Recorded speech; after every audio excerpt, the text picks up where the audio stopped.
YouTube, Ukraine. Let's go.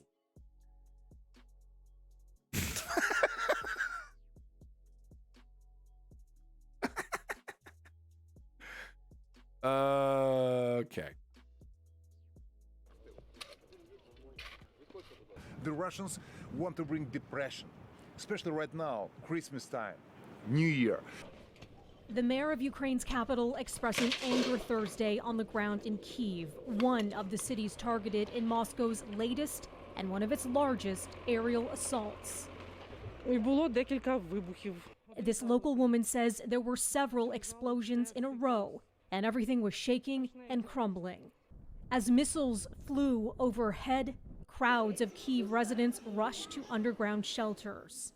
Air raid sirens reportedly sounding for 5 hours in one of the longest alerts of the war. Right now, 40% of our citizens no electricity. The attacks knocking out power in several cities, critical infrastructure targeted once again, leaving millions in the dark and without heat in freezing conditions. Під час якого? Describing the latest assault as massive, Ukraine's military says it shot down 54 missiles out of the more than 69 launched by Russia. The latest wave of strikes follows the Kremlin's rejection of a Ukrainian peace plan, insisting that Kyiv must accept Russia's annexation of 4 Ukrainian regions. Oh yeah, Melissa, don't you love that? Don't you love that? Oh yeah, I'll do peace if you let me win. What the fuck kind of proposal is that? You're living on the moon, motherfucker. You're on the back foot. You're on the back foot, and you're all like, yeah, okay. Just give me everything, and then we can do peace. Fuck off. Fuck off. By the way, I have the most killer motherfucking clip you've ever seen in your life, dude. This is the military version of a game-winning slam dunk. This is so epic. This is so awesome. I question if it's legit. Okay? This is that awesome. Okay? Motherfucking cruise missile. All right? That was the first attempt to shoot it down with I think a missile, something. Missed it. Second shot.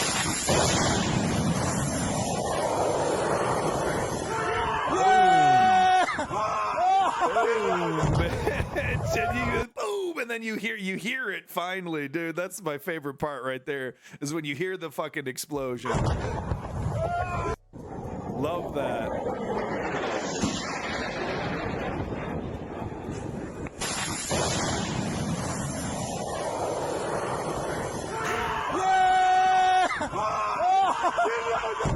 Boom, dude, and then the shockwave. One more time, dude.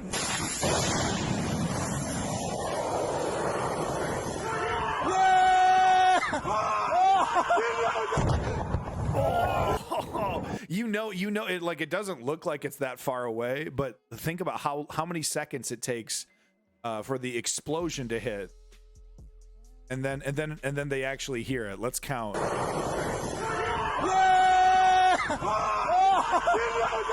8 seconds. 8 seconds. So I'm pretty sure the missile, the shoulder mounted missile that he's firing is like a heat seeker or something. It clearly doesn't have like a computer. Maybe it's kind of hard to tell. It definitely has. It looks like an iron sight. Maybe that's a laser right there. I'm pretty sure though it's a fire and forget kind of munition, and it's a heat seeker, and he just kind of has to ballpark it, right? And this is crazy too. I mean, look how fucking low to the ground this bitch is, dude. Just cruising, and the high fidelity video, got it all on camera. Look at that attempt right there. Just missed it. Is that a rifle or a missile? What do you think? To be frank, the distance it was, I thought it was some other position that got it rather than the guy that launches just before the explosion. You know, maybe. Doesn't seem like it. I mean, because you can see the smoke trail right here, and then boop, that kind of matches with that smoke trail right there. What a fucking shot, dude! What a fucking shot!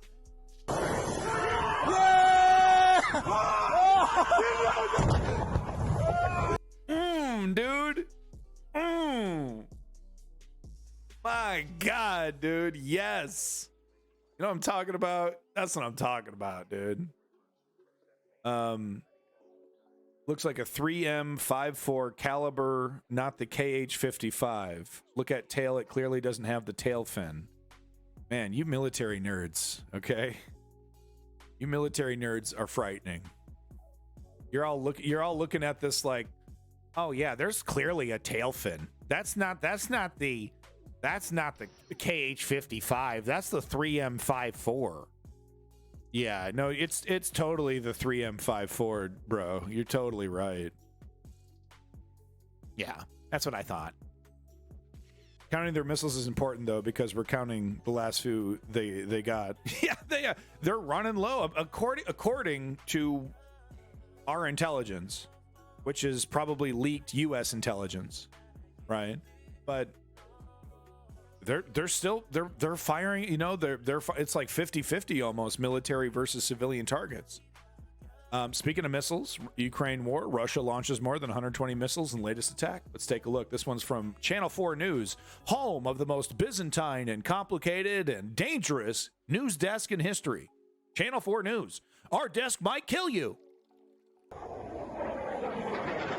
This is what a Russian cruise missile looks and sounds like. This is the sound of the Ukrainian army intercepting it. Yeah, bitch! Oh, that explosion! Oh! Of the 69 missiles launched at Ukraine today, 54 were shot down, according to the military. Again, an impressive hit rate. Sophisticated Western-supplied anti-missile systems are in operation, and the US are sending a Patriot system. But this morning... How about that motherfucking Iron Dome? Where the fuck's the Iron Dome, dog? Israel has the fucking patent or whatever. They just can't share it. That's so fucked. That's so fucked up. Oh, you can't share that shit? It's fucked up, dude. Let us have some Iron Dome. Man, we developed it. The shoulder-launched Igla was the star of social media. Yeah, star of social media. Doesn't show the explosion, doesn't show fucking jack shit. This is the worst cameraman I've ever fucking seen, dude. Look at this shot. Chair. Yep. The floor. Yep. The floor. Yep. Thanks. Yep. Some of the missiles reached their targets, though, like this one, destroying energy infrastructure in Ukraine's second city, Kharkiv. At points today, 90% of the city of Lviv in the west was without power, 40% of Kyiv itself.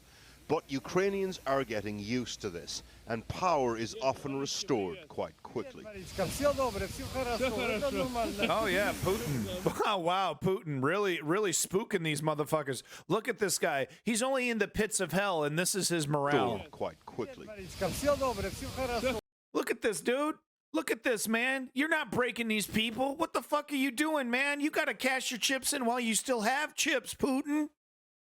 Holy shit, that balcony of yours is getting slippery, dog. I mean, come on, man. You're not breaking these people. Cut it off. It's done. It's done, man. You gotta count your fucking losses at this point, man. These people are not scared of you. Not even a little bit. And in fact, time after time after time, we'll see interviews with Ukrainian soldiers. They pity the Russians. They pity these people. Yeah, they laugh at them for stealing their toilets and washing machines because they knew the whole time. Them and Poland, they knew exactly what, and like, oh, there's a history of the United States not fucking wrapping their noodle around the reality of Russia. God damn! Almost every week now since October, the Russians have filled Ukrainian skies with missiles, and most get shot down. But consider this. one Calibre cruise missile costs the equivalent of £5 million plus. If even half of today's That missile that we saw shot down was worth $5 million? What? attacks with cruise missiles, the Russians just spent at least £200 million this morning, knowing that most wouldn't reach their target. And with Russia running low on stocks of missiles, the question is, what's the point of all of this? Exactly. The one thing you can say it is doing for the Russian war effort is it seems to be taking a great deal of Ukrainian resources, from what we can tell, to shoot these things down, and some Ukrainian attention. So it does have, at least, while it is, I think, going to fail on its ultimate purposes, it does at least serve Russian interests by diverting the Ukrainians to put more into defense. Sure. Aside from tying up military resources and targeting people's heating and lighting, Moscow's also using these attacks as a political battering ram, an attempt to force Ukraine to the negotiating table. And finally, the missile strikes send a message to a Russian audience. A great deal of the propaganda is keep fighting, because the Ukrainians are having a horrible time. Yeah. The Ukrainians are cold, the Ukrainians are miserable. This is what we're doing to them. And so it also seems to be having a Russian domestic political messaging purpose to show that the war is not the fiasco that actually on the surface it seems to be. Interesting. Yeah, and we've seen Russia. I mean, what else is Bakhmut outside of tying up military resources, but a PR attempt at a PR campaign, right? They thought it was going to be an easy target, and they thought it was going to be a slam dunk, but clearly that's not the case. I mean, Ukraine's not even giving them Bakhmut. It would be strategically wise of Ukraine to pull back and just give Russia Bakhmut and just, pull back to a artillery position and just pound the fuck out of them. But they're holding it almost out of principle, almost in a way to just make a point to the Russian military that, no, we can do this anytime we want. Almost like when a arm wrestler is like just having fun, toying along, he's kind of holding his arm there, you know what I mean? But he can fucking crank it anytime he wants. That's what this feels like. It's like you want this. We don't care why you want it. It's not strategically viable, but you're not even going to get that. You're going to get nothing. Leonid Patkurin is 79. His analysis around Russia's campaign of missile strikes particularly pertinent. His home in Kyiv was destroyed this morning. But with a fucking $5 million missile? Fuck you, Putin. Leave this guy alone. Как говорится, как война есть война, всякое бывает, но это не война, это преступление перед человечеством. Exactly. Crime against humanity. Every missile, every home destroyed drives another wedge between Ukraine and Russia. To underscore the point, last night the statue of Russian Empress Catherine the Great was removed from a square in Odessa. Will end up in a museum. This would have been unthinkable before the war. Symbols of colonial power for many take on a new potency when your country is being invaded. Joining me now is Alexei Goncharenko, the Member of Parliament for Odessa. Mr. Goncharenko, thanks very much for joining us. Now, it was a brutal set of strikes. What is the situation across the country? The situation is difficult. Millions of people are still without electricity, without running water, including my native Odessa, where I am now. Part of the city is already connected, but unfortunately, biggest part of the city still not. So that is a difficult situation. I mean, as we saw in the earlier report, the military managed to intercept many of these missile strikes. But as you say, there's still significant damage done to infrastructure, to power stations. How are the people managing with that situation? Yeah, again, Russia attacked power grid, energy infrastructure, water supply infrastructure. So this is a terror tactics. This is like they're acting as a terrorist, because from a military point of view, it's nothing. It's like, in 1940, on December 29, was the biggest bombing by Nazi of London.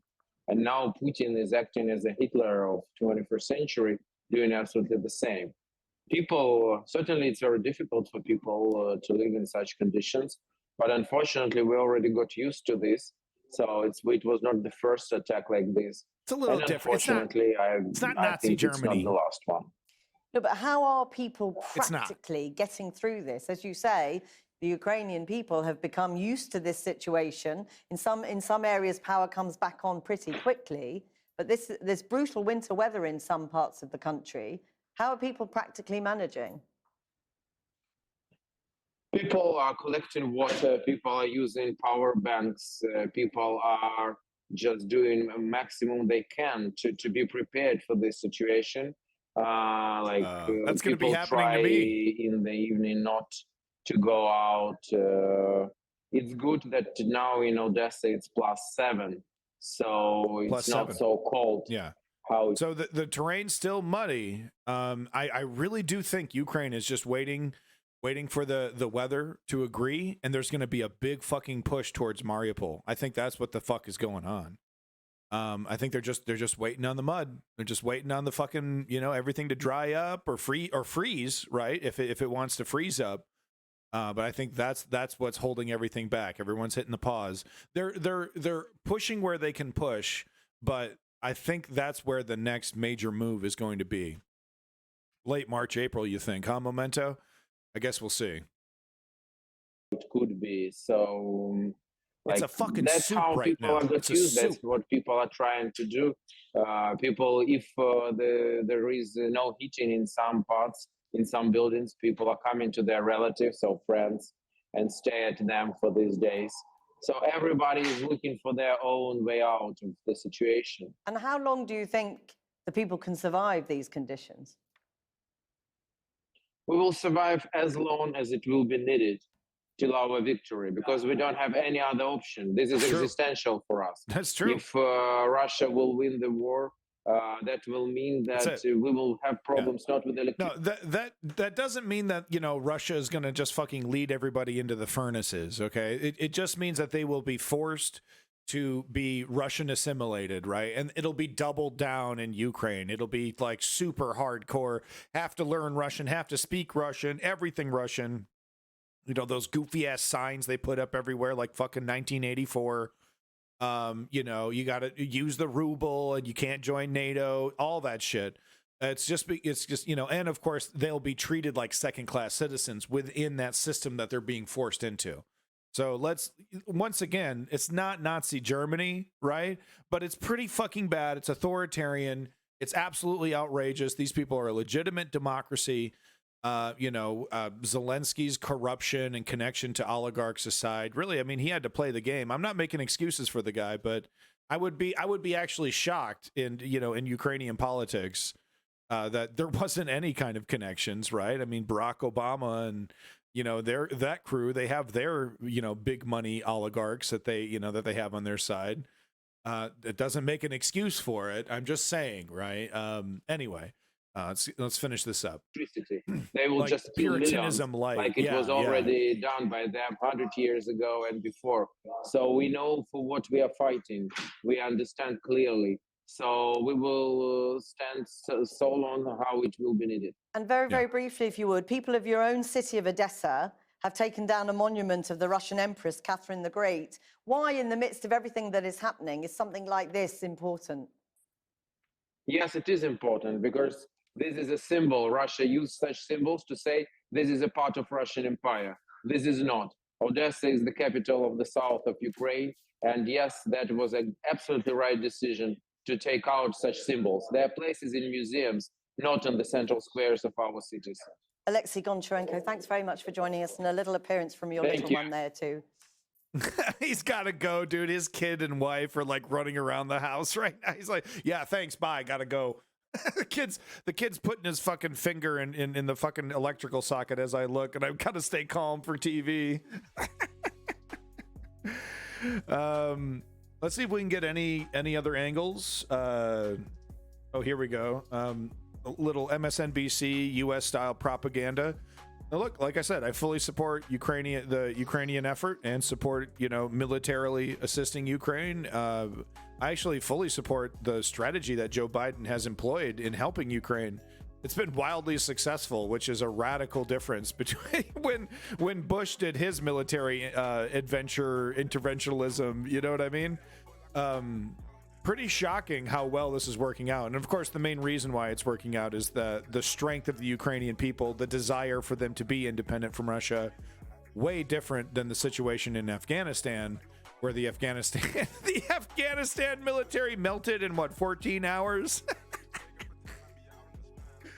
Oh man, it would have been more efficient and cost effective to have just shipped all that equipment directly to the Taliban.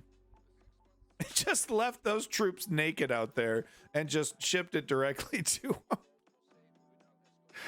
them. Anyway, let's get the MSNBC angle on it. It's always hilariously jingoistic and super positive, and you know, it's just like, you know, very little. It's massive Russian. Very little news. It's Morning Joe, of course it is, which is the Tucker Carlson of MSNBC. Oh boy, I'm shocked. I'm shocked when actual news shows up on this program. What's your opinion that almost nobody gives Ukraine assault military like tanks, jets? You know, most important ones. I mean, I think they should, because the fact of the matter is, the sooner Russia is pushed out of Ukraine, the sooner Ukraine wins this militarily, pushed out of Crimea, pushed out of the Donbass, the sooner the bloodshed can stop, the sooner the suffering can stop. Yes, of course, Russia will still, you know, fire missiles over the border, you know, but you know that the sooner we can get to a conclusion to this, or something that looks like a conclusion, which is Russia on its borders, all pissed off and angry. Oh, we'll get you. Oh, we're so mad. And of course, Ukraine setting up proper air defenses all along its borders, and you know, blocking off access there at Crimea. You know, then, you know, the sooner that happens, the more lives will be saved. Let's not forget Bucha, Izium, Kherson, every one of these locations, they've found massive piles of dead people. Okay. You know, or people, hundreds of people buried in shallow graves, you know, just outside the city. You know, there's very credible evidence to show that Russia, when they enter some of these cities, they enter with a full kill list of people that they go house to house, and they round them up for torture. There's also been evidence of child torture chambers. Of course, I would like to see more evidence of that to further confirm that the children were not just being held there, that children were actually being tortured. But like I said, very credible eyewitness evidence of that being the case. The sooner we can push Russia out of these areas, the sooner we can stop this bloodshed. So that's where I'm coming from. They you know, of people that are going to be you know, anti-Russian, people that will people that are likely to give Ukraine information about Russian positions in the city, right? So they'll you know, track you down. Oh, hey, you're, you know, on social media. It's basically all social media shit, right? Oh, hey, on Facebook, you know, you're very pro-Ukrainian, you know, and you're still here in the city, you know, welcome to the motherfucking gulags, you know, well, welcome to a bullet in the back of the head, you know. Now this shit's for real, so we got to get them the fuck out of there immediately. Need to downsize all the torture equipment for it to work properly on children. Little known fact. Shut the fuck up, Zio. God.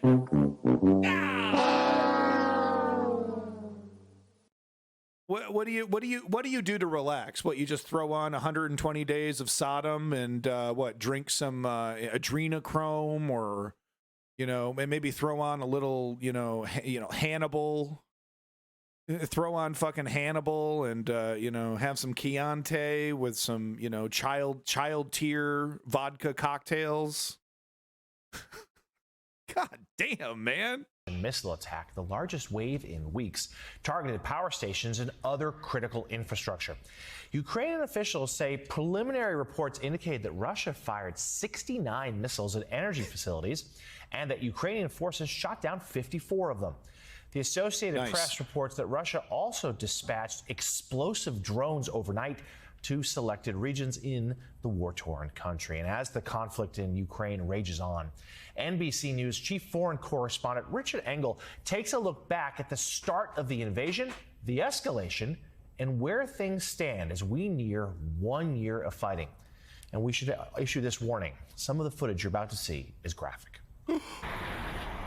MSNBC says that, and then they show the fucking literally the most vanilla shit you've ever seen in your life. I'm not worried at all that I'm going to need to censor this. In the twilight hours of February 24th, President Vladimir Putin took to Russian state television to announce a special military operation that aimed to demilitarize and denazify Ukraine.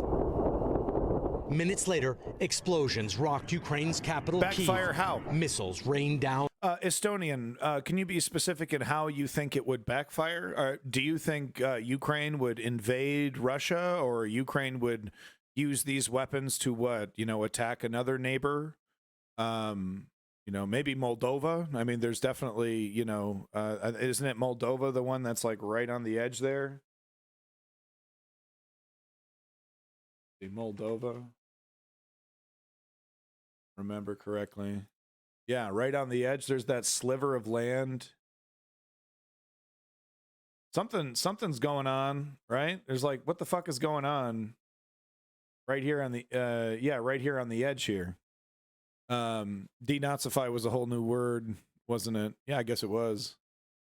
Ukraine will not gonna have enough military to take back their territories or lose more or something, for example. Well, show me evidence that that's happening, because currently they're kicking ass and they're taking fucking names, right? So show me any evidence that that's actually the reality, because I don't think that's the reality. So I don't feel like entertaining what ifs and hypotheticals. I feel like entertaining the reality on the ground, which is Russia getting its motherfucking ass beat. That's just legit. That's what the fuck's going on, man. I've never seen a fucking ass beaten. Okay, last time I seen an ass beaten this bad, it was me after I got caught shoplifting. All right? That was an ass beaten. Across the country, and Russia's massive military moved across the border. He's gonna get serious. Was clearly war. Although Putin had long denied his intentions to invade his neighbor, he'd openly claimed Ukraine was part of Russia and demonized Ukraine's leaders.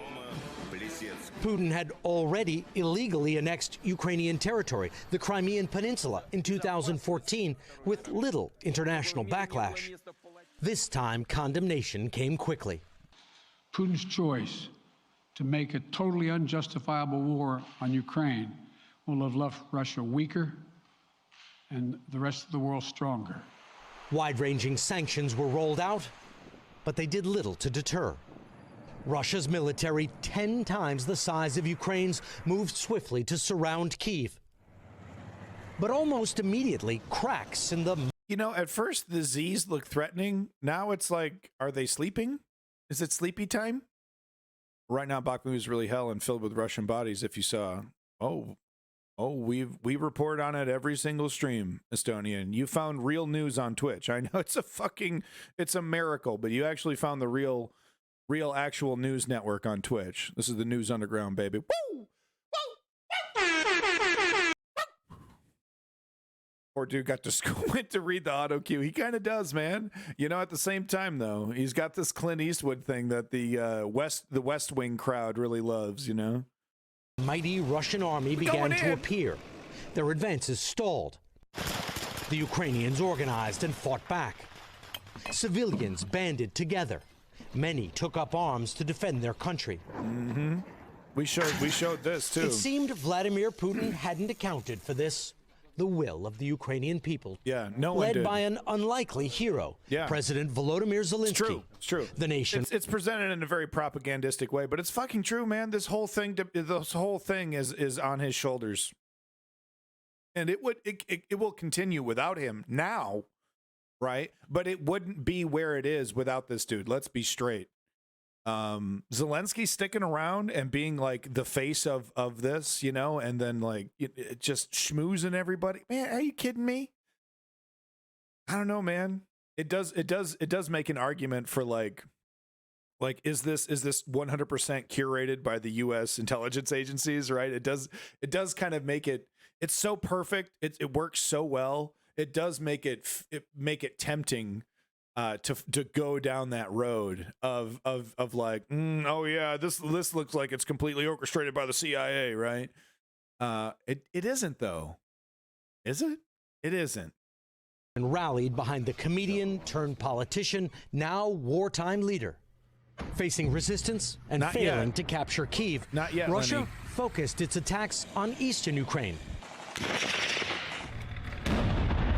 Moscow called it a change of strategy. For the Ukrainians, it was a major victory, but any celebrations were short-lived. As Russian forces withdrew from around Kyiv, evidence of atrocities and war crimes on a massive scale emerged. First in Bucha. Since when did Morning Joe get real? Sorry about that. That was not very nice. Sorry. The pattern would continue in other liberated areas. Ukrainian officials documented 50,000 alleged Russian war crimes. Russia has repeatedly denied its soldiers are responsible. Why do you think this is happening, that there are now thousands of allegations of Russian war crimes here? Thousands of them.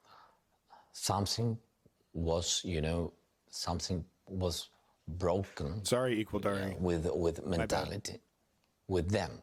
In the east and in the south, Russia's bloody campaign continued. That was Bucha. That was With Putin's Bucha, forces by the way. firing missiles and artillery to hammer towns and cities, often indiscriminately. U.S. officials estimate tens of thousands of Ukrainian civilians have been killed, and 100,000 Russian troops killed or wounded. Ukrainians have soldiered on, backed by international support, including $20 billion in weapons and military assistance from the United States. Ukrainian troops have used it to launch a major counteroffensive, liberating large parts of eastern Ukraine. And then the southern city of Kherson, occupied by Moscow for He pronounced it right. Hey, wow, look at Morning Joe keeping it real. Boy, you think they would keep it? Can someone show me the Morning Joe, 5 minute, 6 minutes basically clip on Palestine where they're doing this for Palestine? Do you think they keep it real on Palestine like they keep it real on Ukraine? God, it's amazing. Isn't it amazing what a different, how different the perspective is? And all of a sudden we get real news and real journalism from Morning Joe on MSNBC, right? All it took was the right thing, right? Where's this on Cuba? Where's this on Palestine? Where's all this other stuff? Oh, no, that stuff doesn't count. Especially not Palestine. Those people aren't human. Come on. Ukrainians are human. They're like white people. 8 months as the Ukrainian military moved in, soldiers were given a hero's welcome. President Zelensky called the liberation of Kherson the beginning of the end of this war. Even knows how to pronounce it. Mr. President? How are you feeling? Very well. How is this moment for you? The moment is very important. That is the biggest city what was occupied since 24th of February. So that is the biggest city, and now it's free.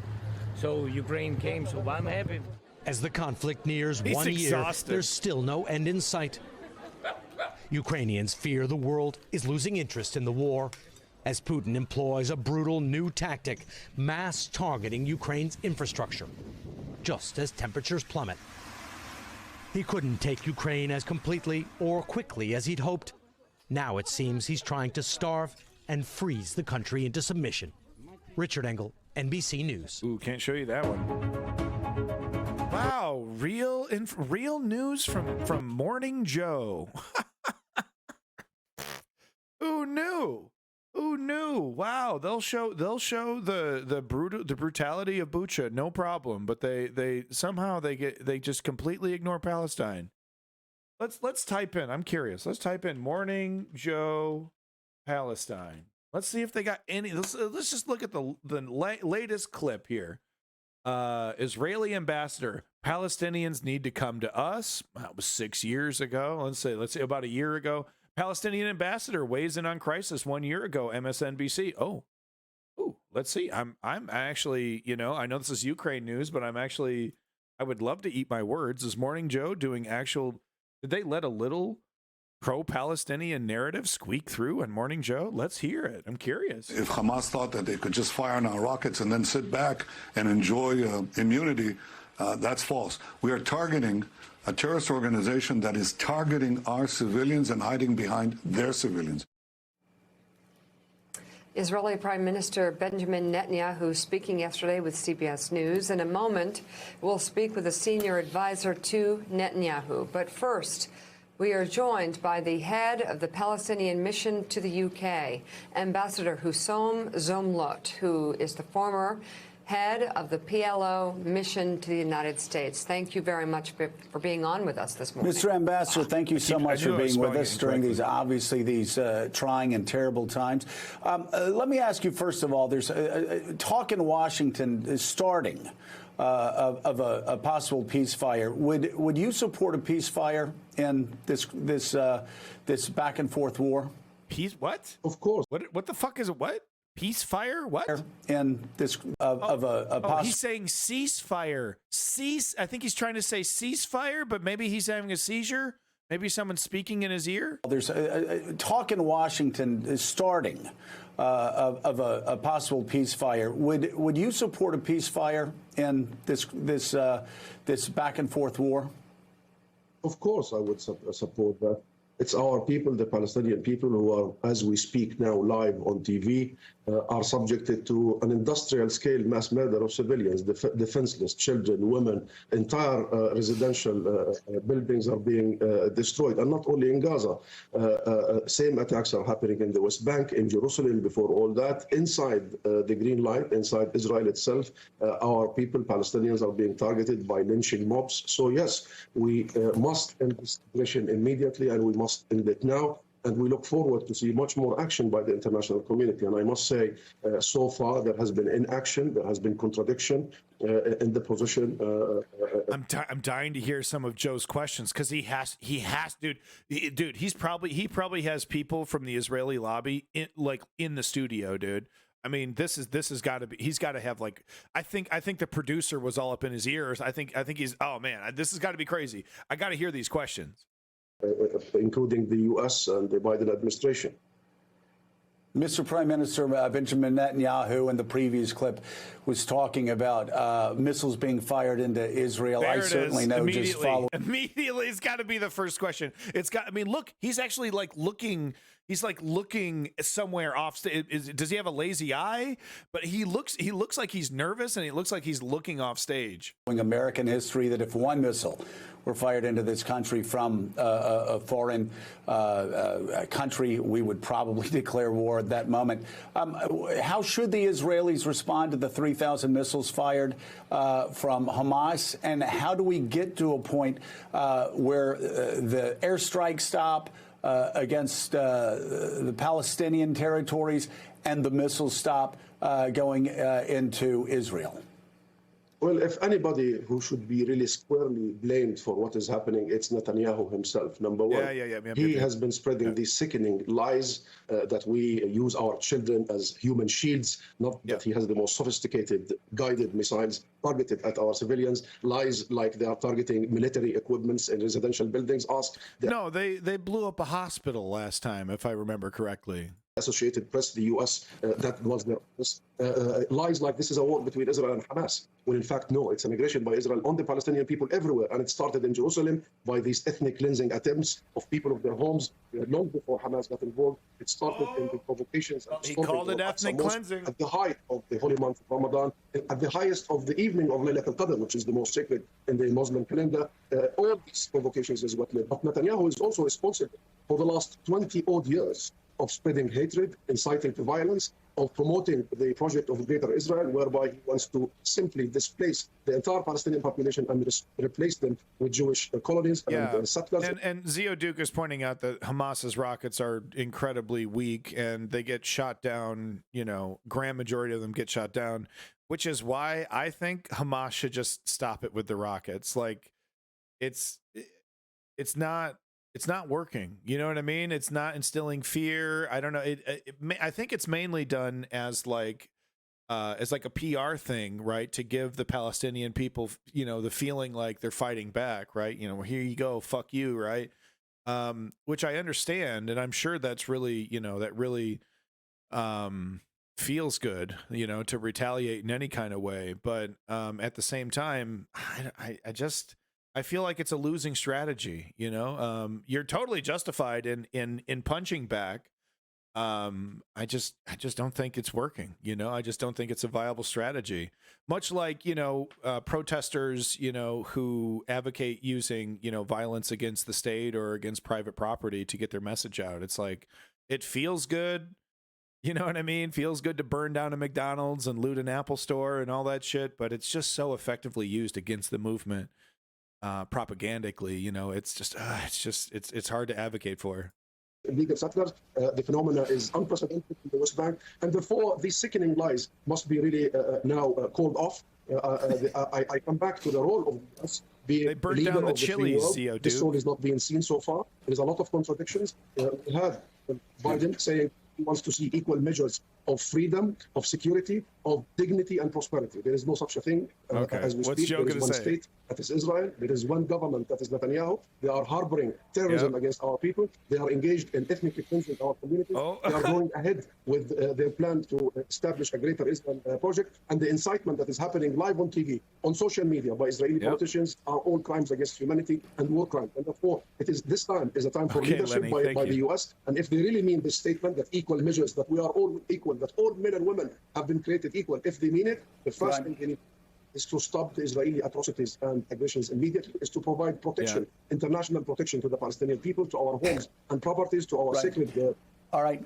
We only have a certain amount of time. Let me get you to respond to what the New York Times wrote this. Here we go. Another. It's got to be another, like, oh, well, you guys, because it's got to be framed in as if Palestine deserves it. Right, that it's got to be framed from the angle that the accusation that Israel is making against Palestine, that Israel is just defending itself, that needs to be legitimized, right? That seems to be the purpose of this interview. Please tell me if you think I'm wrong. This morning said Hamas has fired nearly 3,000 rockets towards Israeli cities and towns, a clear war crime. How do you respond to that? It's a fair question. The reaction of Palestinians here and there, you have the right, and everybody has the right to judge it. But it has gone on for a long time that we only focus on the reactions of a besieged people, defenseless. They don't have Israel's most sophisticated airstrikes and air force. They don't have Israel's Iron Dome provided by the U.S. to intercept all these homemade primitive rockets. Yet the main focus here is always on our ability to and our. So I noticed that they're showing Israeli atrocities. I don't think, has anyone seen any Palestinian atrocities being committed by the IDF? I mean, you'd want to show both sides of this story, right? I mean, this is definitely tragic. Some Israeli people were hurt. It looks like nobody. I don't know if anyone was even killed. In this, they're making a big deal out of it here.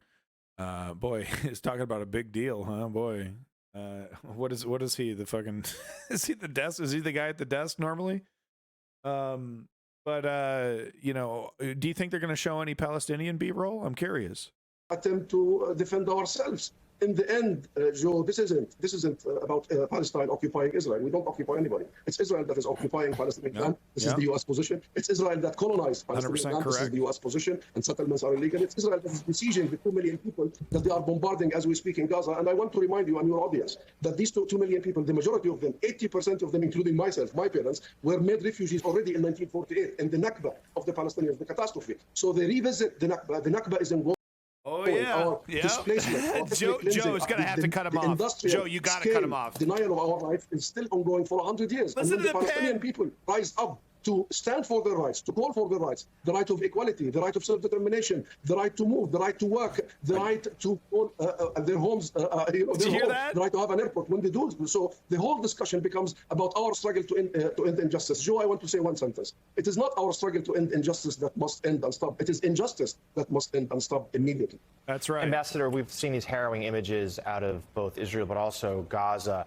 Yeah, except you're not showing any of those images. Where are those images? You haven't shown any of them yet, dog. So, but you could give us an updated situation there in terms of the hospitals, particularly already since there's a COVID outbreak. What is happening with the people there in Gaza, but also what efforts are being done to stop? You've talked about the right you've talked about Israel launching weapons, but rockets are being fired by Hamas 3 times in a row. 3 times in a row.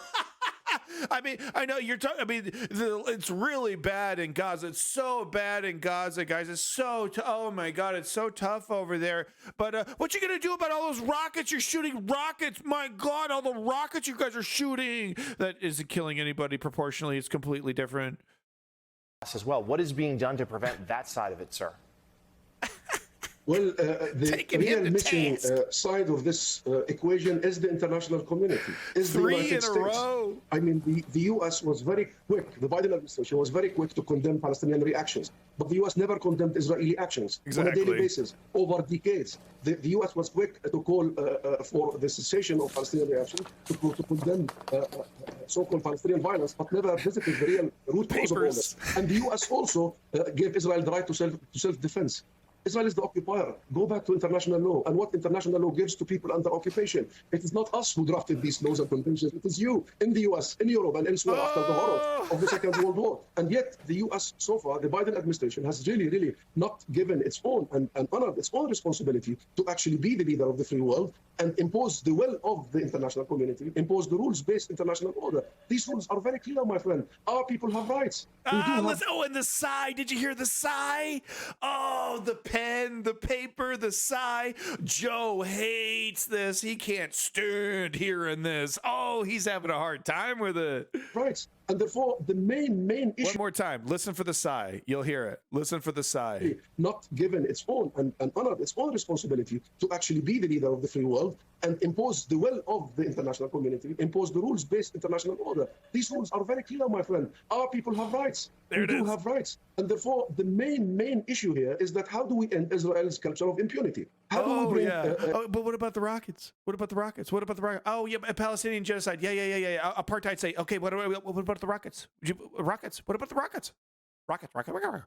That's what I'm saying. Like, what would they say? What would they say if it was like, oh, we're done with rockets. We're actually destitute. We're basically just separate. We're we're totally separated from our land and our people, and we just live in ghettos now. And we, it's like, Israel has turned us, into this, nomadic people again. Israel under the international law. Memento, you might be onto something, man. You might be onto something, Memento. I don't know, you might be onto something. Memento over here saying that we need to learn to, our main lesson people need to learn is just stop oppressing people. Oh, wow, what a thought, huh? That's crazy. Welcome, Jonathan. Rather than above it. How do we deliver to Israel a message that these aggressions must stop immediately, but also we should not go back to the status quo ante. We do not want to go back to the situation that led us where we are today. And the U.S. can do so. The U.S. provides Israel with every rocket, with all its military might. The U.S. protects Israel in the international arena. The U.S. has opposed our efforts to take Israel to the International Criminal Court to bring an end to this culture of impunity. So the U.S. can do it, and regrettably, the U.S. so far is not doing what it should be doing correct. In terms of imposing and pressuring Israel to stop this madness. What is happening is nothing less than human madness at an industrial scale at the hands of Netanyahu. All right, Mr. Ambassador, we thank you so much for being with us. Three questions about missiles in a row. Oh, I know you guys are suffering. And the third one being extra fucking slimy, right? Because he came in sounding like he was going to be like concerned, okay, now we're going to, we've had 2 questions about, you guys being, naughty boo-boos shooting rockets. Let's talk about, you know, some of the crimes that Israel is committing against you, right? I mean, it's really sad. But also, could you talk about all those dang rockets, those dang darn diggity darn rockets? Isn't it true that you basically deserve what's happening to you? Isn't it basically that you deserve this, right? Because you're big bad boo-boo guys? So there you go, right? So it's amazing how frustrated. Did anyone else catch on that stuff? Just the audio, right, of him sighing and tapping the papers, and there's one where he throws the pen, right? We hear the pen, king, king, king, king, king, king, right? He's having a fucking fit off camera, and I think they showed maybe a few seconds of Gaza.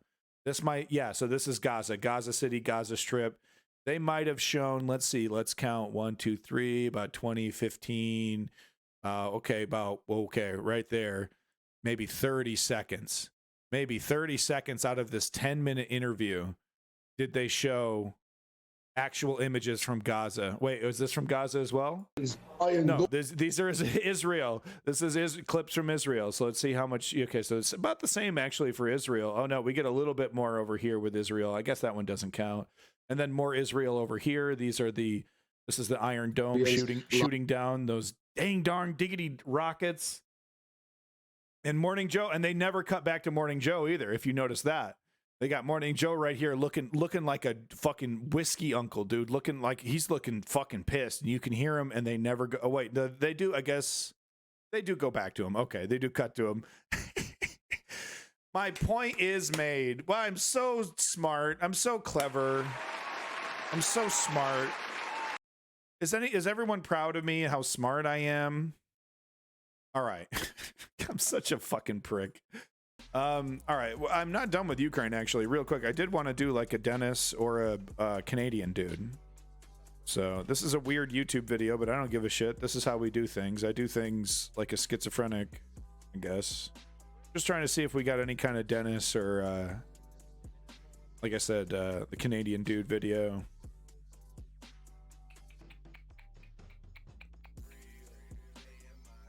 I don't see any.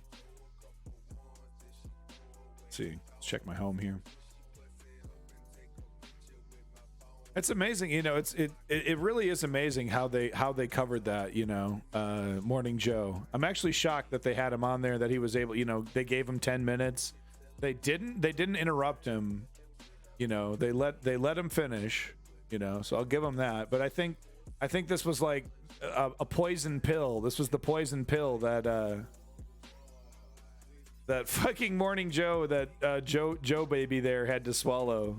He was not happy, and they had to keep him off camera because he was probably visibly unpleasant. He looked like, you know, probably someone shitting his cornflakes.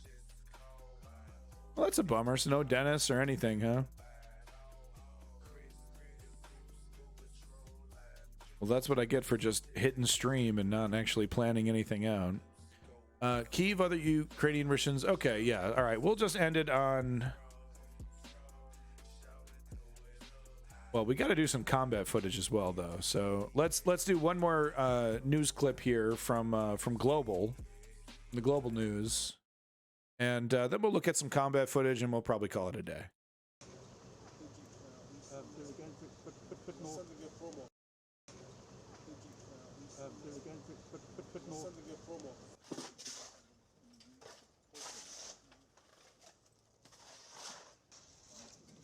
The Russians want to bring depression. So I guess have we seen all this? Yeah, I mean, we've basically seen this package already. Interesting how these things are, copied by different different news stations. Basically, do the exact same thing. More Russian crimes. All right, let's go ahead and do a TVP World. Yes, I'm aware that TVP World is, incredibly biased. Actually, might be funded by right-wing Polish nationals. So definitely, definitely spicy stuff. But hey, I showed Russia Today content. You know, one of my favorite shows back in the day was the Jesse Ventura show on Russia Today. This show was awesome, dude. This show was awesome. And it's such a shame that Russia had to go and invade Ukraine, because we lost Jesse. We lost the world according to Jesse. That's what it was called. And the format was hilarious because it was him at his house in front of a green screen, and it was just basically like a regular news host would do the whole news setup. They get the headlines and everything, and then they would basically, she would just go, okay, like, here's the headlines, blah, blah, blah, you know, this happened here and that happened. Jesse, what do you think about this? And then Jesse would he'd be sitting there and he'd go, yeah, so this is what I think about this. I used to have a really good, I used to have a really good Jesse, but I haven't heard his voice in a long time. The economics guy was Max Kaiser, and do not listen to Max Kaiser, dude. He is a crackpot.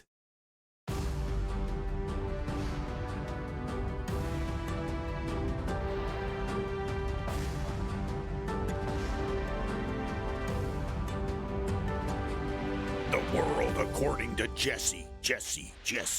And now, as promised, to explore the situation in Ukraine, I'm joined by Brent Sadler. He's an associate for naval warfare and high technology at the Heritage Foundation. Mr. Sadler, welcome back to TVP World. Thank you for taking the time. Thank you for having me on today. It's a pleasure. So, the intensity of Russian missile strikes on civilian infrastructure has increased in the last day or two. Okay. What's this telling you? My millennial brain that's been curated by the Zoomers just can't handle it. I'm bumping it to 1.25. Sorry.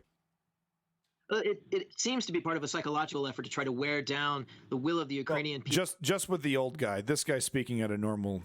Okay, I'll just do it when he's speaking. People to support and then even to fight against Russian aggression in their own country, and this as the weather. This network from Poland very is very frigid in the high winter months, where we could see a potential new offensive, which both sides apparently appear to be preparing for. So, okay, so it's still about breaking down the will of the Ukrainian people. But, I mean, there are a couple of things here. The first is, for months, people have been saying, well, Russia can't afford to keep firing these very expensive missiles at infrastructure. How are they affording all of this at the moment? Well, I think it's less a question of access to liquid income or like financial flows, more of limitations of industrial capacity and the ability to call on, I guess, their trusted partners like the North Korean regime, the Iranians to provide or to fill gaps in their own munitions. Now, are you joking, bro? If they were depending on motherfucking North Korea to come to the fucking rescue, holy shit, man. Great plan, man. Great plan, dude. You're killing it. The long-range munitions they're using now to attack the electrical grid, hidden behind the those sofa. are high-precision weapons for Russian arsenal, but those are in limited numbers. So using those in the winter months for a psychological or terror campaign probably won't draw into their longer-term efforts for a military offensive, which would probably be more like tanks. Really? They have that much? They have that much. They could actually assist. They could actually help Russia. They could really. They're an international arms dealer. Are you kidding me? What? I'm shocked. I'm shocked, man. They can't even feed their people. How do they? I guess that's where all the money goes. All the resources, time, and effort goes into their criminal enterprises of weapons dealing. I'm shocked. I'm surprised they're good at anything. Mortar rounds, shorter range artillery offensives, and so it's a different I see. Of munitions that they would probably draw medium on. Small and arms. So this makes sense now as things shift to a much more short range land offensive in the later part of the winter. Right, so you're expecting that offensive to take place. What about a counteroffensive by Ukraine? Because a lot of commentators are expecting that. What do you think? Actually, I think both sides are racing to be the first to strike. Ukraine's preparing. They're getting new types and higher technologically capable weapon systems from the West. And the speed at which they can be trained and have those in place are against Russia's ability to get mass new recruits. Memento, this is TVP World, a Polish news network that is incredibly biased, pro-Ukrainian. So let's not get it twisted about what it is. But I show news from all different angles here. So just a heads up. Hey, it's Internet Bacon Machine coming back at you. All right. How you doing, guys? Dude, what a cool, dark, edgy icon, man. I wish I could do that. I'll never be partner. I don't want to be partner, but man, it's cool when you can ask him to do custom emotes, man. That's neat. And munitions on their side of the front line, and who is, in their own calculations, prepared will launch first. And it's an open question as to which side will launch first. Right. So, okay, so let's take each of those in turn. Yes. Starting with Russian troops and training thereof. I mean, we've seen very little of that happening so far. Yes, we see stories of raw recruits being pushed out into the front line. Are they now slowing that process down and actually getting better trained people, or getting better trained people ready for a winter offensive? Nothing I've seen in the reporting, nor from news articles and reports from the front line, seem to indicate that's the case from the Russian side, which probably the odds-on bet is the Russians would move first, taking higher risk with lesser trained and lesser prepared troops to push across the front line into Ukraine. Ukraine, on the other hand, has to wait for more high-tech, longer-range equipment and new type of training, so their timelines are likely longer. But it's still a race as to who can get to an adequate starting point to launch a new winter offensive. Right. It's all about multiple. So now looking at it from the Ukrainian perspective, they recently received Patriot missile systems, which take time to train people up for. How is that going, to the best of your knowledge, Mr. Sadler? Well, some of this has been going on for several months. Some of it's come to light in just the last few weeks.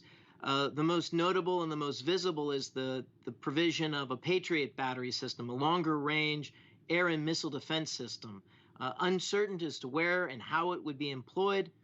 My recollection would be that's most likely around Kyiv, but it's anyone's guess as to how that system is employed.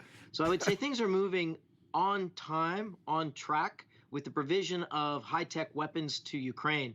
But the real issue is a political one. Can this be sustained?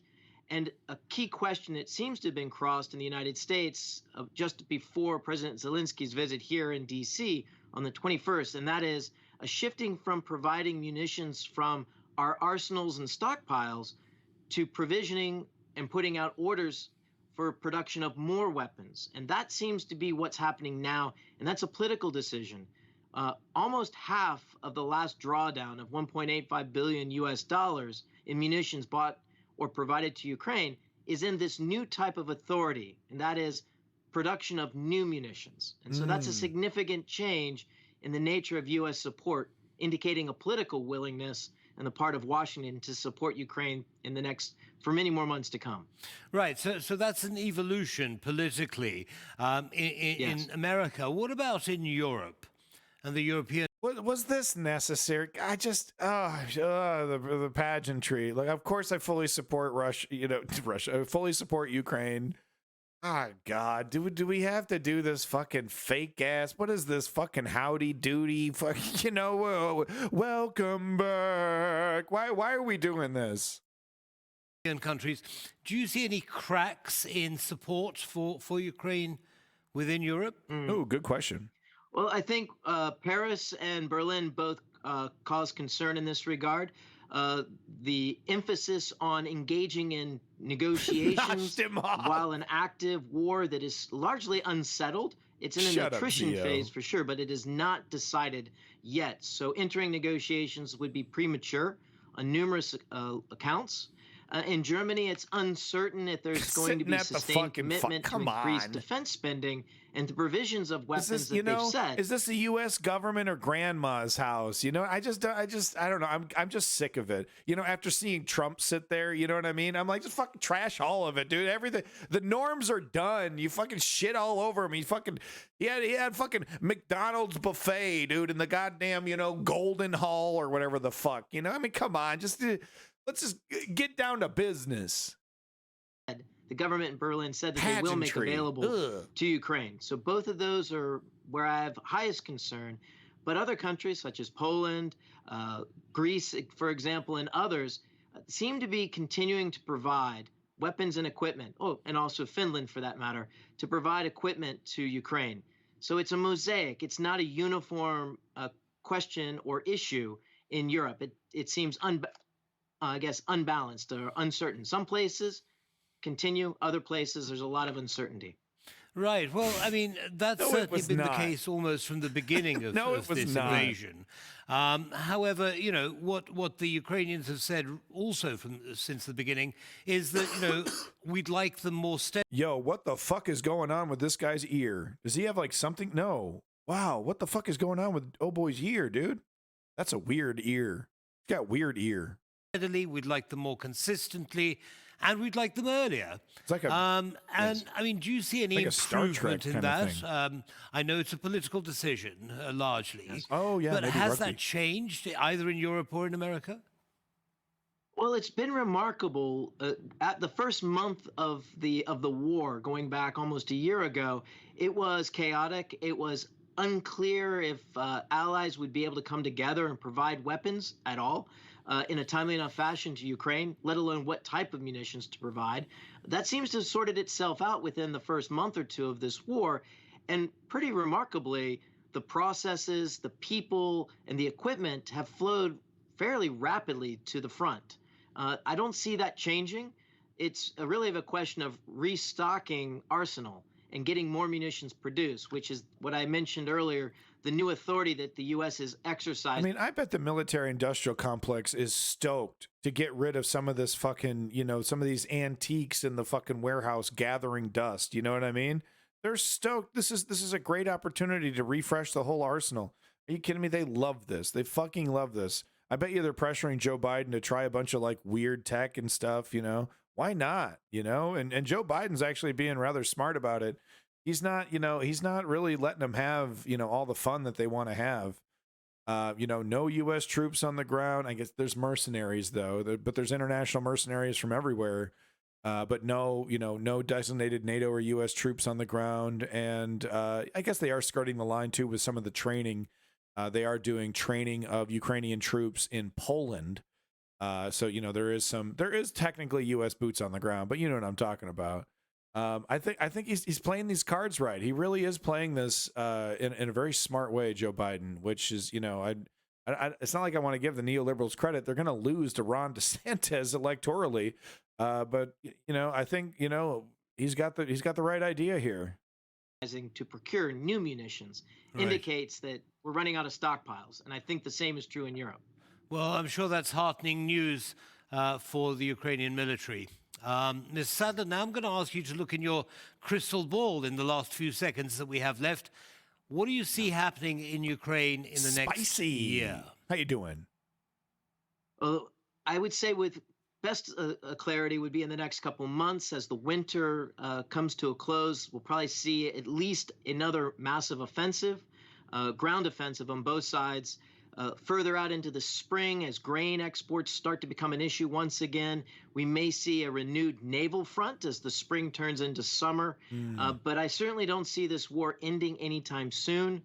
If Ukraine is able to have a significant battlefield success in the next 6 months, there's a possibility this war could come to a negotiated conclusion. That I feel like that's being really, really generous. But we'll see. I mean, I think it's possible that this will go into next year, into the end of next year. But I mean, if they're successful in taking Melitopol and splitting that in half, and actually getting within our artillery range of that portion of the Black Sea and the Crimean Bridge. The only way you're going to be able to get supplies across, Crimea is going around, and it's very quickly the military presence, the Russian military presence in Crimea is going to be starved for resources. And then, you do that while you then, you actually have to fight a legitimate real war, not a war of attrition, but, a well-supplied war in the Donbas region. Hey, no problem, Lenny. Thanks for being here, and thanks for being such an awesome financial donator to the Ukrainian cause. Thank you so much, Lenny. You're awesome. That is to Ukraine's liking. Right. Well, we shall be watching this, the situation very closely, as always. Mr. Sadler, thank you for joining us and sharing. That is a weird ear. He has got a funky-ass ear. All right, real quick, last check, see if we got a Dennis video. Don't forget to like and subscribe on my shitty YouTube channel. YouTube, once again, we're gonna. Oh, this is terrible. I look horrible. Make sure you like and subscribe on it. I'm gonna change the name to Abandon Nihilism at the very least. I keep telling myself I'm gonna open up a new channel. I basically need to. I think I've been shadow banned. Ooh, a new Deller video. Ooh, those are always fun. Deller is this man-child who flips out like a psychopath when he loses at first-person shooter games because he puts all his self-worth into his ability to kill people in first-person shooter games, and when he loses, he breaks down and has like a psychological episode. Why do I watch? Because it's such raw emotion. I can't help but be addicted to it. He has psychological issues. He needs to see a therapist. Okay, yeah, that's not the... All right. All right, well, let's check out a little bit of combat footage. Trying to learn about politics. I used to think I was on the fence, a centrist, but I want to pick a side, I think. Well, first off, it doesn't really work like that. I guess it kind of does, but you really what you need to do is explore what you think is right or wrong.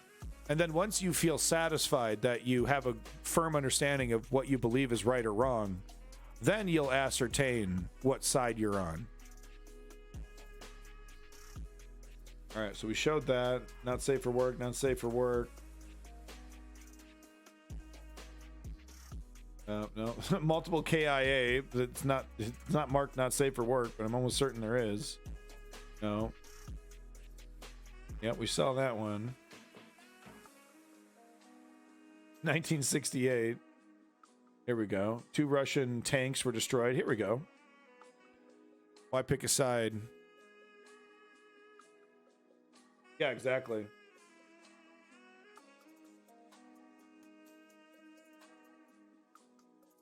Exactly, Zeoduke. Jesus Christ. Is this necessary? The motherfuckers that put the goddamn music. Well, Spicy, you're in the right place. This is the home of legitimate politics on Twitch. If you're looking for actual politics and not just jerking off with millionaires like Hassan and Destiny and Vosh, and you're actually interested in learning something, you found the right network. This is the News Underground. Congratulations, Spicy. You found it. You found actual news, bud. You're on the right track. You're on the right track. So yeah, we've seen it before. Tanks getting their ass fucking reamed. It's always fun though. Yeah, the politics as an identity needs to be thrown in the trash. Politics is just a tool that humanity needs to use to, to have the best outcome for everybody. Politics is not a religion. Politics is not a cult. UA drone spots occupied Russian trench and observes military activities. Ooh, this is interesting. I can't show you the juicy stuff, of course, but I'm not going to monetize it like the Canadian dude. Little tasteless. Of course, as you can see, I'm on our combat footage. You just type that into Google, and you can see all the really juicy stuff if you want. If you want to, be traumatized. At the same time, if you want to see what you're paying for, especially if you're an American, you want to see, what kind of damage your taxpayer dollars can actually do to a human being. Wait till you see it. Wait till you see what a man can do to another man. I think that's the line from Fury. I like to support people who speak the truth, even if it offends other people, as long as it aligns with my values. All right, yeah, all right. That's kind of how people work. Yep. You know, the problem with a lot of people is that, you know, they hold their values very dear, but they don't put a lot of work into, you know, really truly understanding what their values mean. You know, they allow charlatans to instill them with confidence in false values, you know, like this idea of America first, right? That's a false value. It's nationalism and toxic patriotism wrapped up in nostalgia. This America first narrative, because yeah, there's nothing wrong with being proud of America, but when you tell another man that he is lesser than you because you were born on this slab of land and he was born in this other slab of land, you've lost the plot, right? That's nationalism, and it's incredibly toxic. And it gets men killed, as you can see here. I mean, nationalism is one of the big drivers for, you know, getting a Russian out there. You know, they tell him, hey, you're defending your homeland. You're defending your motherland. No, they're better because of better language and culture. It's just, these ideas need to be thrown in the trash. Like, every culture is unique and interesting, and every culture deserves to exist, you know. This idea that one is better than the other, that one is more superior than the other, is hogwash. Hogwash. I mean, we can respect people even if we disagree with them. No. I mean, sometimes, yes. You know, I mean, obviously, yes. But there are limits to reasoning when it comes to those who would like to hurt us. We often talk about the paradox of tolerance. Maybe you should look this up. Go ahead and type in paradox of tolerance into Google, Spicy. The paradox of tolerance is that if you tolerate intolerance for too long, the intolerant will become the dominant force because they'll weaponize tolerance. So the paradox of tolerance is that you can't have ultimate and complete tolerance over everything, because those who are intolerant will weaponize that. So you must show tolerance, but not too much tolerance. It's kind of like everything in moderation, even moderation, right? It's pretty confusing, though.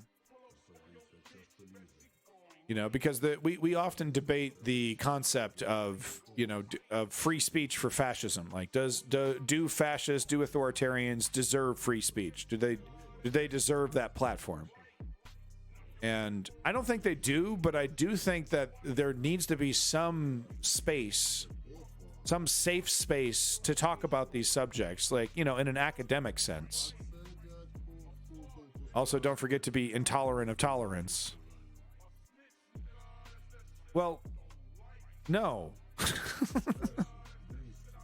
So be intolerant to intolerance. Hey, Jod. Jod's our friend from Ukraine. Welcome back. It's good to see you. We're just showing a couple combat. You know, this is just, Ukrainian drone footage. Just, you know, and it's amazing. None of the Russians looking up. They're being observed, you know, up and down, you know. Yeah. More like fertilizer, huh, Jod? So yeah, they're not dropping grenades right now. This is just reconnaissance. But I mean, it's amazing how much information they have. They know how many troops. They know the makeup of the trench. You know, so they get this information, and then they do this all day, right? This is their job. So they get this information, then they line up artillery strikes to hit these locations. You know, that's how it works, boys. You know, using a motherfucking what $1,000 drone, $2,000 drone. Zeo Duke over here with the perfect icon. That's funny. Santa Claus watching drone footage. Ooh, oh, this is a good video. So this is a drone operator catching some tanks in the tree line. I think we've actually seen clips in these other news packages, but this is really good. Okay, no. With the music, no. Yeah. So they you know, you see these tanks, you know, right here in the tree line. We cover all news, U.S. news, Canadian news. We were just covering Palestine. We were covering Kosovo. Israel, you name it, whatever's in the news. China, Taiwan was in the news. Iran, I actually haven't done an update on Iran. I think actually before I go, let's switch it over to Iran, and we'll take a look at that. Yeah, so there you go. That's some combat footage. But let's go ahead and switch it over to Iran real quick, because we actually haven't seen an update about the.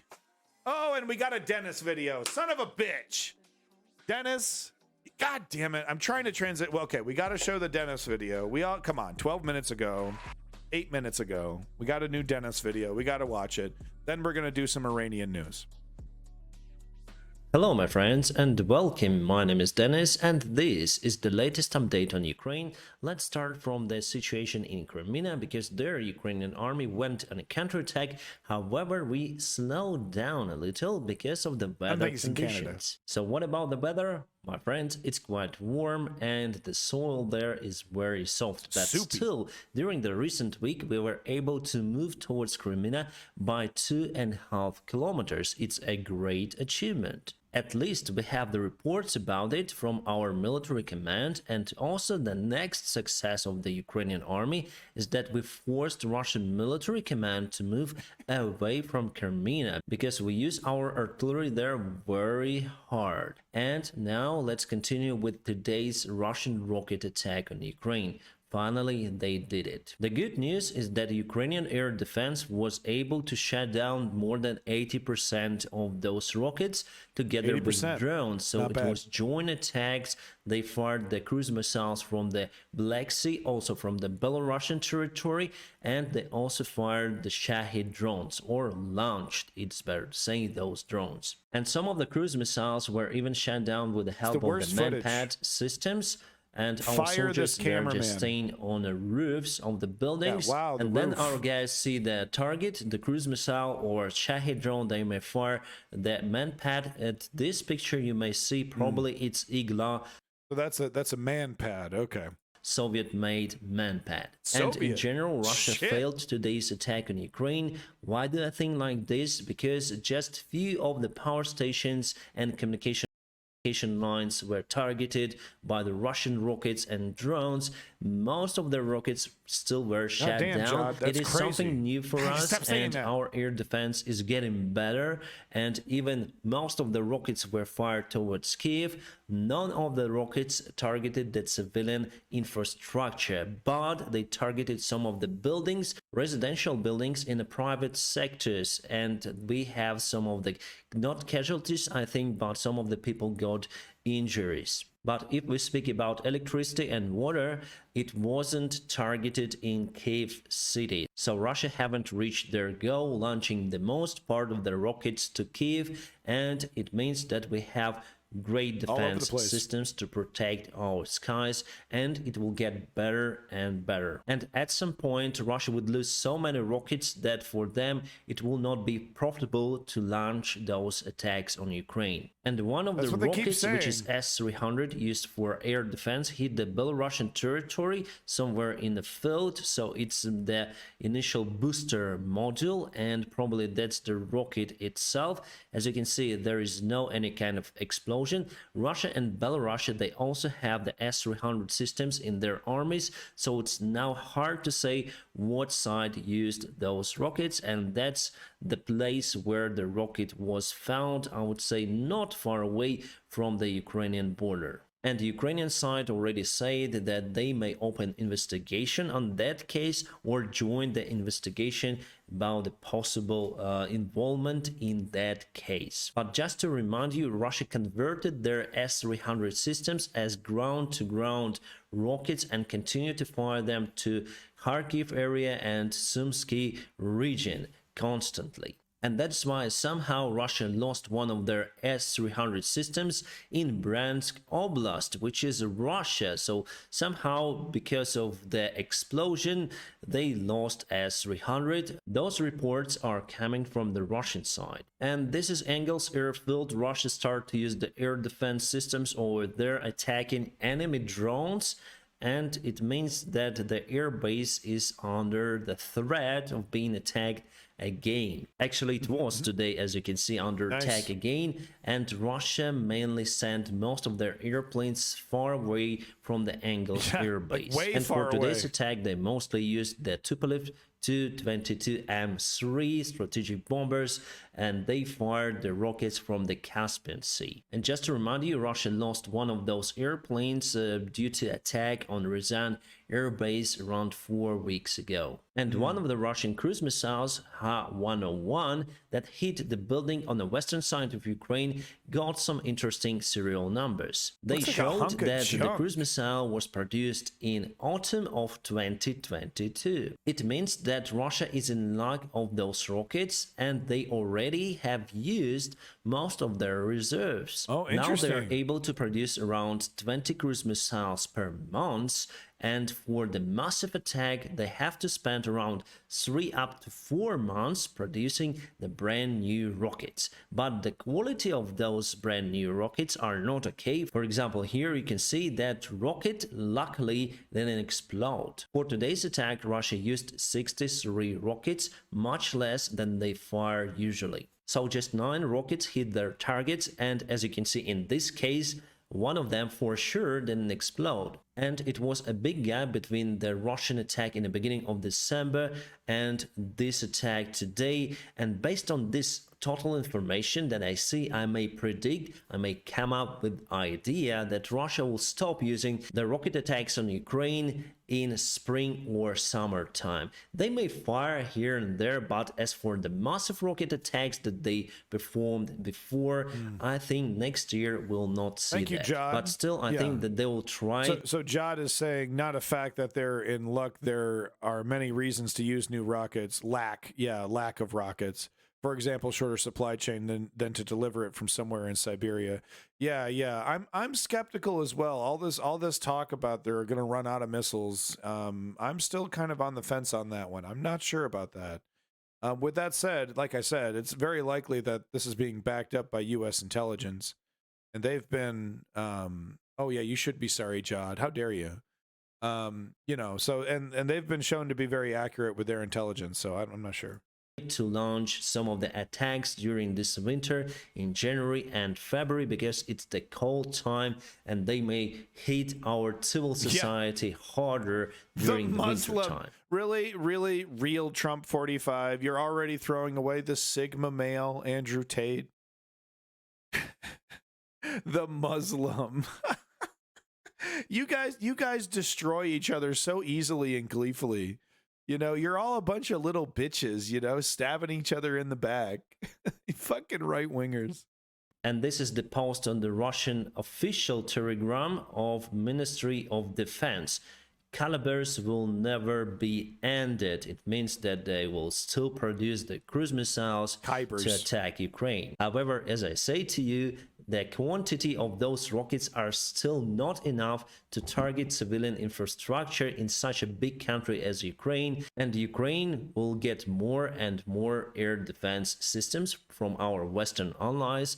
Patriots are coming next year, so it's going to be our strategy for the Russia to use cruise missiles in Ukraine for sure. And here is one more photo showing why we are not on a counterattack on Crimea. We started, but weather turned very bad. We had some of the rains. The soil turned. Bro, and look at that, dude. I mean, obviously this is exposed, right? But I bet you, like the first couple feet of topsoil are just soaked with rain, man. Look at this fucking nasty ass pit.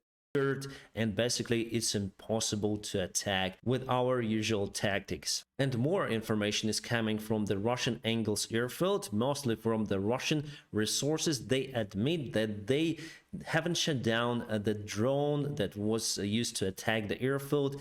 They shot down their own fighter jet Sukhoi 27 that was flying very close to Engels airfield. So they mismatched the targets. It was the friendly fire, and they lost Sukhoi 27 together with pilot. They say that pilot lost his life, and they say now the investigation is ongoing why the air defense system missed the target and hit their own airplane. And I would say that friendly fire is nothing special in any kind of war.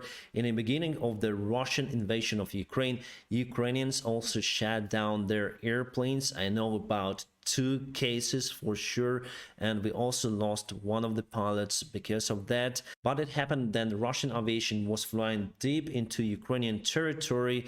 Here I can see that they're panicking. As we were a little bit panicking, then Russia started their attack on Ukraine, especially on Kiev. And I can state here that they lost Sukhoi 27 today because of the previous drone attacks. That's the outcome. And also we got the information that Russia is going to send back their air defense systems like S-300s from the front lines to protect their own airfields inside the Russian territory. And that would obviously lower the risks for Ukrainian aviation to be used on the front lines. That's one more outcome from the drone attack. So you see, we have more pluses than minuses here. One of the Russian attack helicopters, K-52, was hit and crash landed. A crew survived, and what they did, they destroyed their own helicopter, just not let into Ukrainian hands. Well, yeah, and it's shocking that we don't see more of this, and I'm sure we do see more, you know,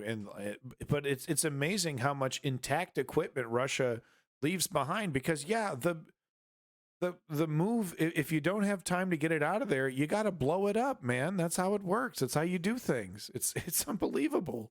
Explosion you may see on my Telegram channel. I will not show it on YouTube because of the YouTube policy. Some interesting armored vehicles were spotted in Ukraine. Yeah, but MSNBC can show dead bodies, you know, on Bucha, of course. But, you know, heaven forbid anyone else do all that shit.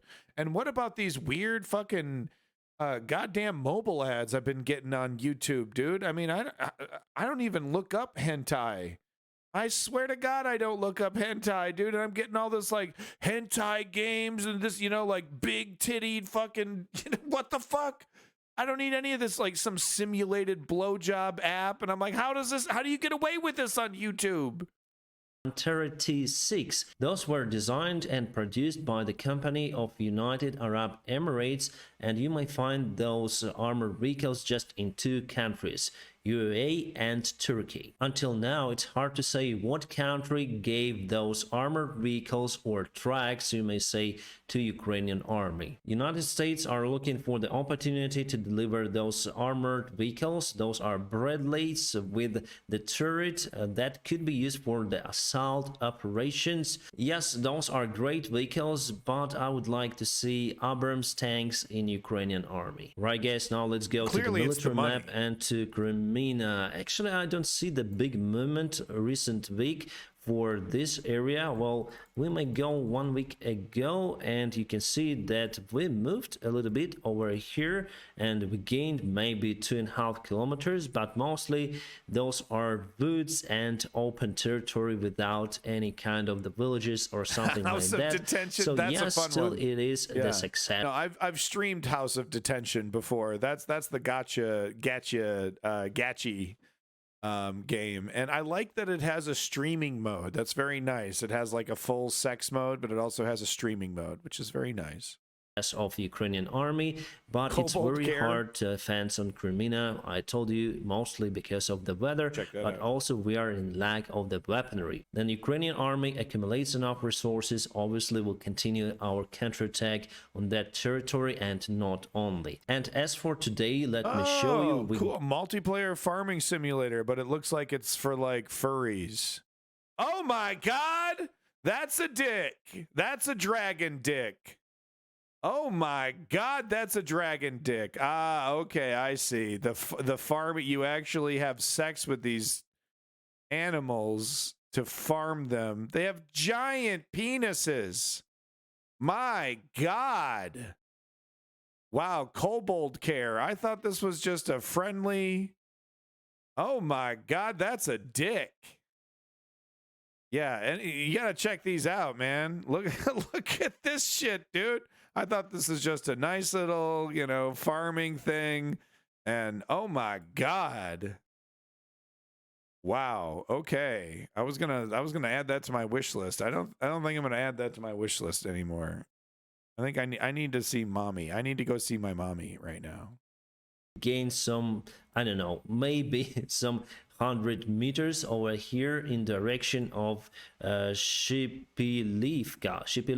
It's located very close to the Siversky Donets River, and still we keep Bilohorivka under Ukrainian control, but some part of the village is in a gray area, so it means that the fighting is ongoing over here as well. And the Russians move closer to Bakhmut city. They gain control under half of the park over here, and before it was like that, today it's like that, and they are really on offensive, but still Ukrainian army keeps them away from the residential areas, which is the good sign. The smart move is to pull out.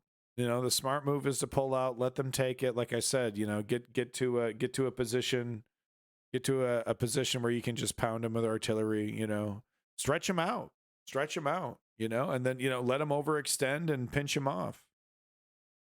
My friends, Military Land website haven't been updating them for 1 week or something. Maybe they're still celebrating Christmas. This Bakhmut's been armored for years. Then why the hell is Russia spending so much time going after such an armored position? This is bonkers. Why the hell are they doing this?